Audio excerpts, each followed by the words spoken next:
At the High Commission in London, Ambassador Catherine Wahome hosted a powerful investor consultative meeting, joined by Principal Secretaries Abubakar Hassan and Njogu. We meet investors all the time. They tell us what is working, what is not working. And because we are a responsive government, we listen. Because investment is a big thing for us. I believe PS will also be sharing a bit of what are we doing to just make that work. PS Abubakar Hassan addressed prospective investors with a clear message.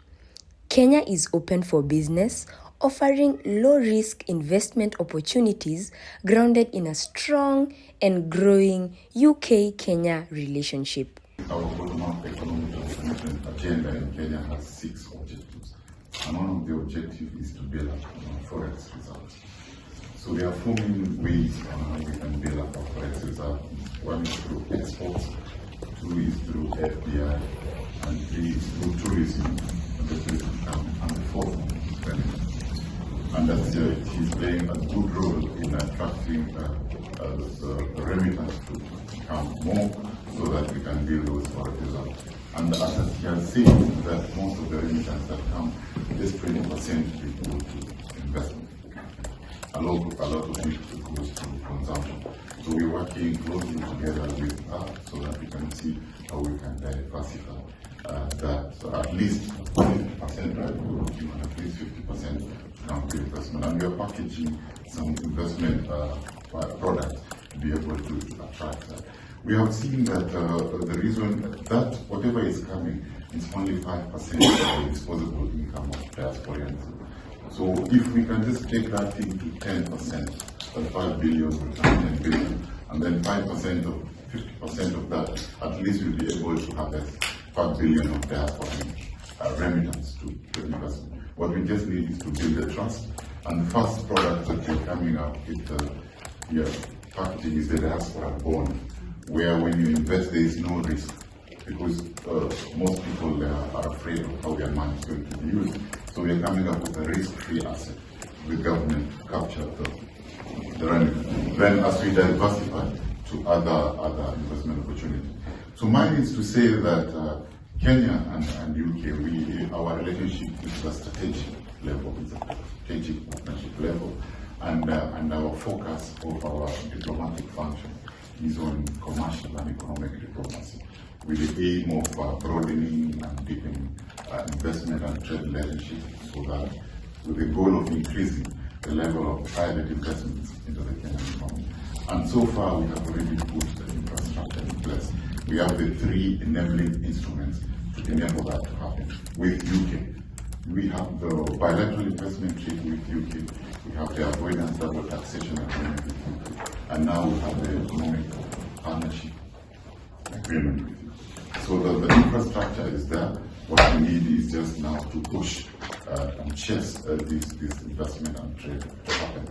Our message usually is very simple and clear, that Kenya, we are always open for business. Kenya, we are always ready for business, and we're set for business. So safety of your investment is key. So our approach to investment is basically, our philosophy is we are investor-centric. We want to respond to the investors' needs, wants, and concerns.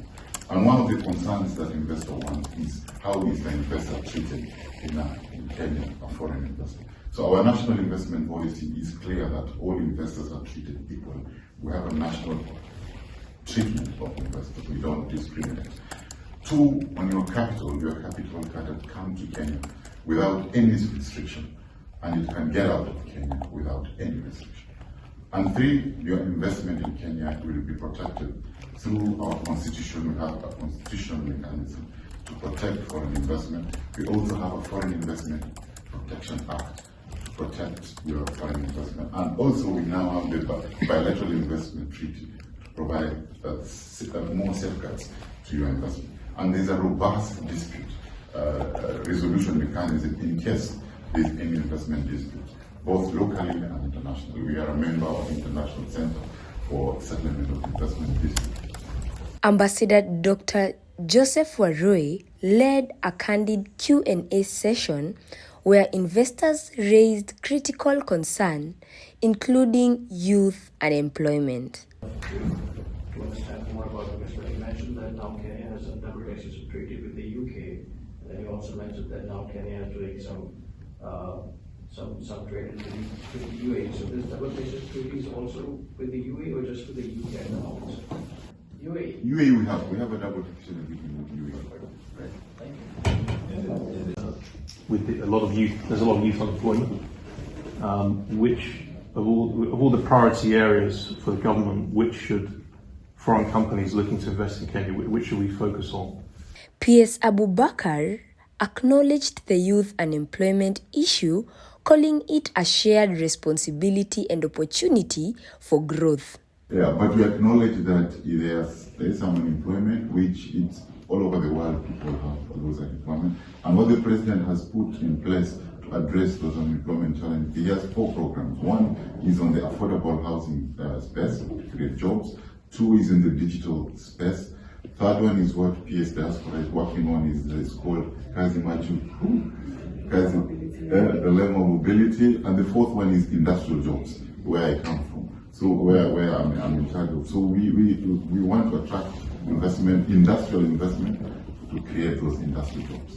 PS Njogu noted that Kenya's median age is just 19, describing a generation that is vibrant, expressive, and determined.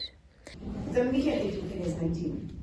The median age in many other places is very high. I'm not sure what the median age in the UK is. But in a lot of the global north, it's north of 45. I think in Germany it's 44, 48. In Japan it's 50. Across our continent, the median age is 20. It's extremely youthful.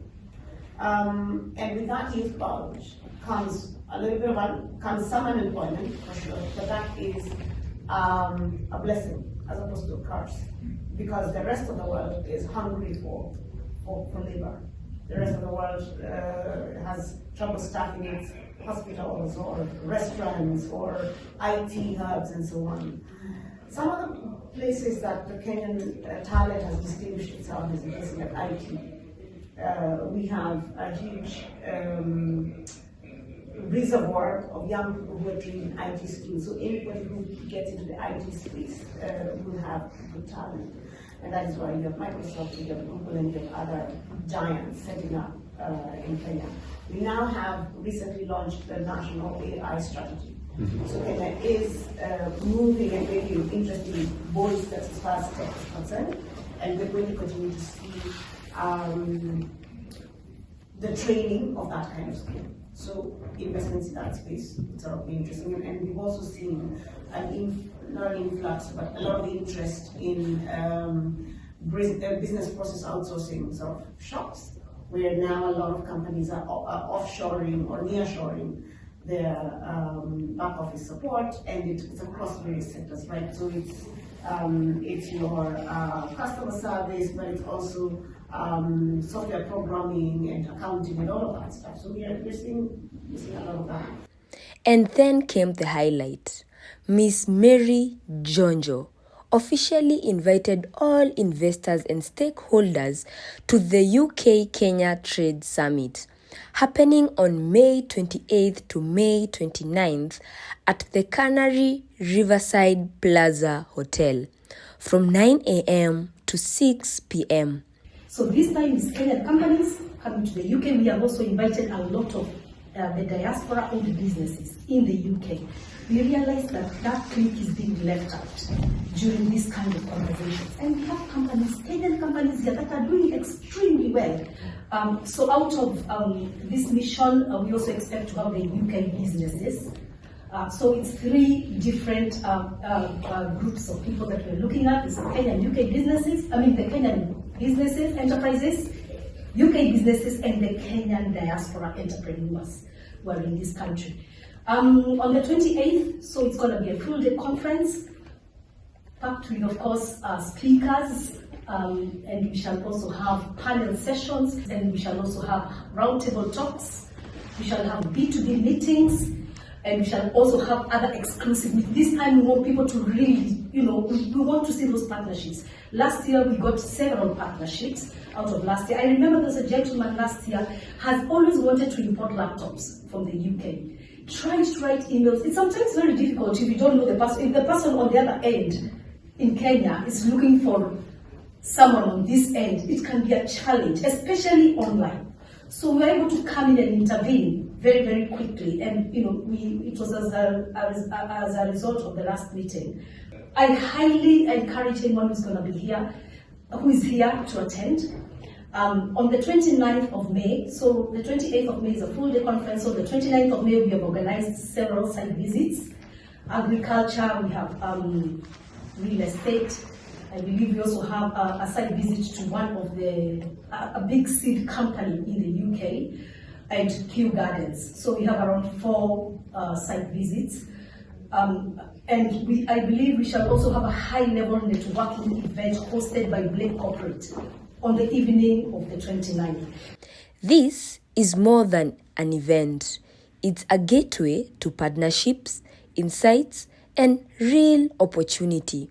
Register now using the link below or through the link on our bio. Kenya is rising. Come be a part of the movement.